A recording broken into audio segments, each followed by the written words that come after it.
Coming up next on the Jeff Crilley Show, you're going to meet the great Dr. Lucette Beall. She is an author, speaker, coach. She's my friend, and she's going to teach us all how to retrain our brain. Next.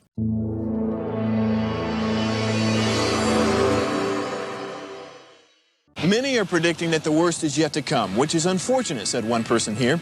Until now, they've enjoyed the reputation of being the nation's icebox. Watched a burglar in his home this morning by webcam. As a journalist of over 25 years, stories are what make my world turn. Reporting live from the Dallas newsroom tonight, Jeff Crilley, Fox 4 News. But in 2008, I took the jump from my familiar life and started a PR firm from my home. We're talking about anyone with a camcorder like the one I'm using becomes a television network. We started slowly growing the company, and we now have over 100 clients, and we've branched into the world of live digital broadcasting. I now own 8 different TV studios and have a huge team, and the stories that I now get to share are sometimes the most important of my life. Life has a funny way of coming around full circle. This is the Jeff Crilley Show. Well, I think we're all guilty of this negative self-talk. Many of us wake up with the wrong words. This is going to be a hard day. I need more sleep. We're actually setting a stage for a horrible day because we're not speaking to ourselves kindly, and I think all of us are guilty of that. Dr. Lucette is in the studio. She's a veterinarian, best-selling author, speaker, coach, and you are the founder of the Brain Reset Method, which we're going to get into in a minute. But let's talk about your journey. Like, how did this all start for you? Were you always fascinated with the brain and how we think about ourselves? Honestly, no. I mean, my science background helped when I got to that point, but really, I was just going through life thinking, whatever thought goes through your head is whatever thought goes through your head. Whatever happens. Yes. And you just deal. And then I ended up in several challenging situations in a row that really changed things. And the first thing that happened was right after my divorce was final, 3 days after, actually, I found a lump in my breast and ended up being diagnosed with cancer. I was a single parent. I hadn't asked for child support. I was self-employed, so I had no paid sick days. And I was facing 15 months of cancer treatment. Wow. And with surgery, multiple surgeries, chemotherapy, radiation. And getting through that challenge, I learned a lot. And then I ended up a few years later in a situation where my brother had suffered a severe traumatic brain injury, which he wasn't supposed to live or ever get out of an institution. And he did all of those things, but life was really hard, and he ended up being put into a state mental hospital in Oklahoma. And he was going to have to live the rest of his life there unless I stepped out to help him. Wow. And everybody told me not to. My banker, my parents, everybody, because they said I would fail, I would lose everything. But I just knew I was the only one that could help him. And so I stepped out to help him, but then it did get really hard. And I struggled financially because I couldn't be in the business full time and help him. He couldn't be left at home alone all day. Sure. So I got him in a better place, but then the business was struggling. And I struggled for 3 years and worked harder, worked 6 days a week, did the books myself, tried to do all these things, and it was getting worse. And one morning I woke up, I'm several $100,000 in debt. I'm 3 years in. And I said, are you willing to go bankrupt? Are you willing to walk away from your clients, your customers? And not only that, but walk away from the businesses that trusted you with their money, the people that you owe. Yes. And I wasn't. From an integrity point of view, I couldn't do that. So then I said, all right, I have to make a decision. I'm not going to go bankrupt. I have to make that decision every day, and I have to do something different because what I've been doing is clearly not working. And literally within a year of making that decision, I went from several $100,000 in debt to almost out of debt. By the end of the next year, I paid a big cash down payment because I was self-employed on a new home because I had sold my home to help my brother, and it was our first year as $1 million business. Wow. 2 years. I got to give you a high five on that. Thank you. And that is when, and then there were some other big challenges after that. It had to do with COVID. My parents were in a bad place health-wise, still lived on a ranch in Oklahoma, and I was the only one who could take care of them, but we're running an essential business in COVID shutdown. And I swore then, I'm not going back where I went. Yes. When I was struggling. And so I used every single thing that I had learned and taught myself more, began to understand the neuroscience more because at first, I didn't know I didn't know what I was doing that was working, like why it was working. I had to learn that. Yes. And then it became a passion to teach others, because we are all meant to live extraordinary lives. And each and every person has unique gifts and talents that the world is meant to have. Yes. But when you are telling yourself the things that we're taught, and it's so common in society, the things that we're telling ourselves that are the opposite of the way our brain works. So we're unintentionally keeping our brain stuck. So during those 3 years, I was beating myself up for not being enough. I knew I was supposed to step out and help my brother, but because it was hard, I was blaming myself, and I was saying all these things to myself. And when I changed what I was doing and started talking differently to myself and started working hard to have a positive mindset, I started walking into the business and seeing everything that was going right. And in those 3 years, I was walking in the business and seeing everything that was going wrong. And that brain loop keeps our chemicals, the cortisol high, the positive chemistry's low. Yes. And shuts down your brain, because your reticular activating system looks for proof of what you're saying. So when we say something's going to be hard or a challenge, it looks for proof that it's going to be hard. It's not looking for solutions. It's filtering out all the solutions that are available. Wow. So all those solutions that I found in that year that I almost got out of debt were available those 3 years that I was struggling. Wow. But because of what I was telling myself and what it was doing to my brain loop, I couldn't see them. So God, the universe, can give us everything we ask for, but if we're telling ourselves we're not worthy, we're not ready, then we can't see, because our brain is filtering it out. Yes. And then we say to ourselves, oh, it wasn't meant for us. Oh, I'm not ready. Oh, it's not time. And it is. You're a brilliant storyteller. I can listen to you all day. Let's go ahead and pull up her website. And as we scroll down the website, why don't you talk about the kinds of audiences that you like to speak to, the kinds of clients you like to coach?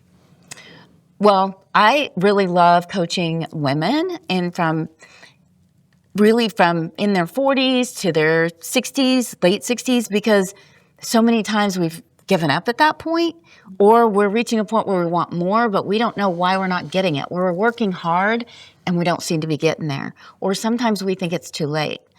And honestly, that's my sweet spot. And yet I attract younger women, I attract men, because really the reset method, anybody can use. And we all talk to ourselves in ways that we shouldn't.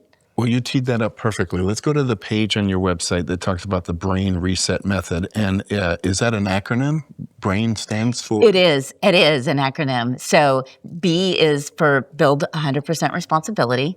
Know that in any situation, don't give your power away by saying it's somebody else, or it's the politics or the economy. Sure. Like, there's so many different ways that we give that away without realizing it. R is reframe. Because we need to reframe what we're saying to ourselves. And we need to understand how to reframe. Because reframe, you can't do toxic positivity. You cannot go from, I can't do math, and I've been saying that for 20 years, to, I'm great at math. And it's going to happen, because what you feel inside is your barometer, and you're not going to believe it. So you can only receive as big as you believe. That's beautiful. So you have to figure that out and then adjust as you go. And then A is awareness and appreciation, because if you don't know what you're telling yourself, you can't change it.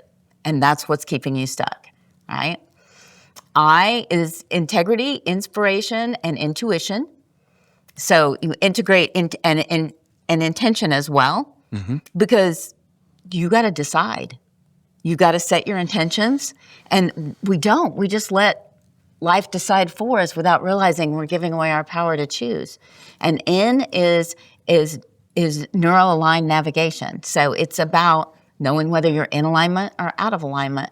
Wow. And then how to get back there. That's absolutely brilliant. So how do people engage you? The brain method, for instance, if they came to your website and saw this, are they signing up for a course? Tell us more about it. I have a free Your Brain Reset Blueprint.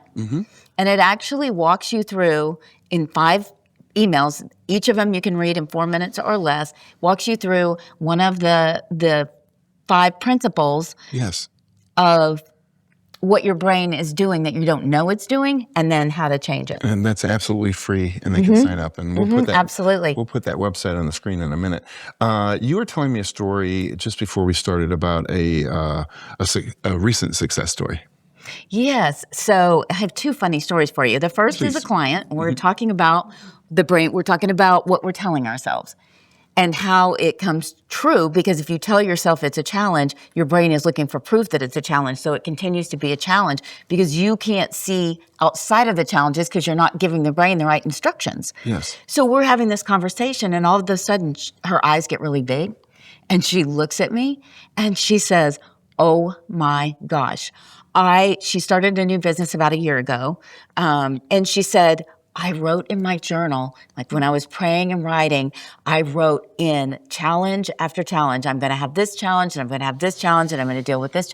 She said, I literally wrote and created what I'm living right now in my business. And she said, as soon as we get off this call, I'm going to rewrite that. Wow, I love that. Yeah, the fact that she realized it in real time, something that she could do something about, which is the whole point, because she needed to change the story she was telling herself. And if she didn't rewrite it, that story still quietly programming her brain, and rewriting it changes it. And the thing I told her was, here's where we also get stuck. We think we have to have the perfect rewrite so we can now win. And then we get stuck trying to write it, right? No, just write something that feels better right now.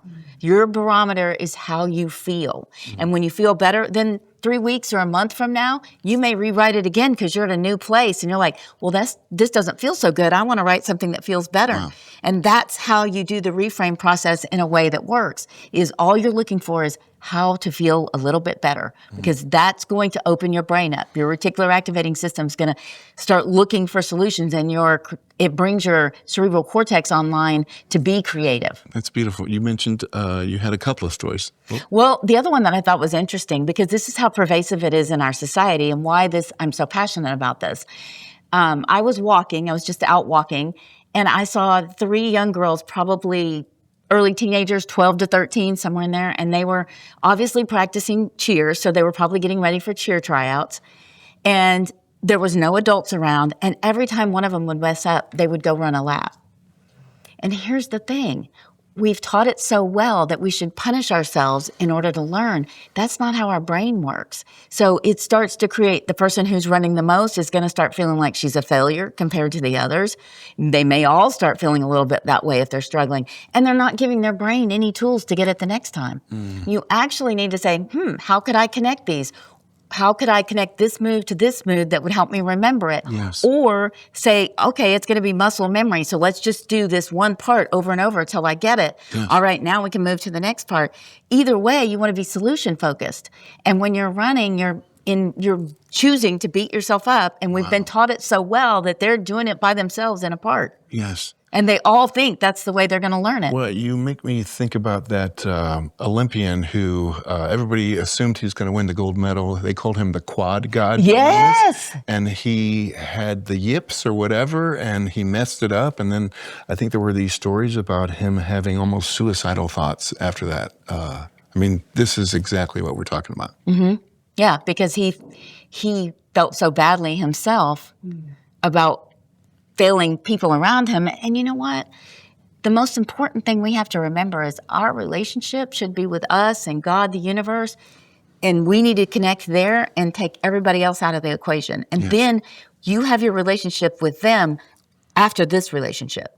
Not leaning, we have been taught to look at others to validate who we are. Yes. So when everybody's calling him the quad god and all those things, and that's his validation is from outside, which there was so much of it, and he's so young, right? And the whole world tends to operate that way. So, of course, it's even more crushing if something like that happens. Sure. And you hope what he learns out of this is the only thing that matters is his relationship with himself. And for that, you can go to the young girl who won. Yes. Who quit for 2 years, came back. Yes.